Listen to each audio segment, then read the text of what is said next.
Alors, pour la dernière petite vidéo de cette série, je vais juste expliquer quelques des autres outils que vous en aurez besoin.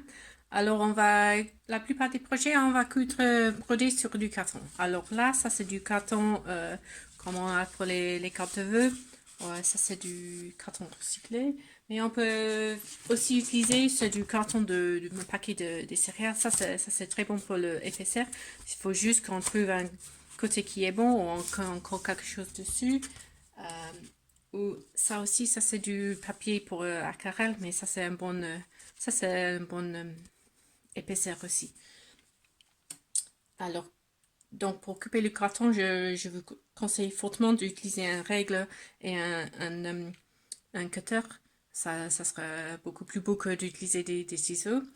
En parlant de ciseaux, j'avais oublié de parler des ciseaux pour couper le fil. Pour le fil, le mieux c'est des petits ciseaux là pointus pour la broderie qui sont bien aiguisés parce que c'est beaucoup plus facile pour couper le fil. Et puis, on aura besoin de faire les trous dans le carton. Donc moi, j'ai cet outil-là qui est une toute petite perceuse à main qu'on mette un aiguille dedans, mais ça peut être un bouchon de champagne si vous voulez, qu'on enfonce un aiguille dedans, ou bien un compas, ou même une punaise avec une punaise longue comme ça, qu'on peut piquer, comme on piquait dans la maternelle. Et puis, mettez quelque chose en dessus. Donc, normalement, je vais mettre quelque chose pour protéger la table. Je vais mettre ça, c'est juste une enveloppe en boule que je plie pour avoir un petit peu de épaisseur en dessus.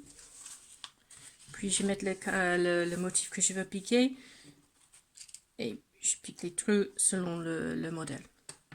Et voilà, là, on a notre carton qui est prêt à broder.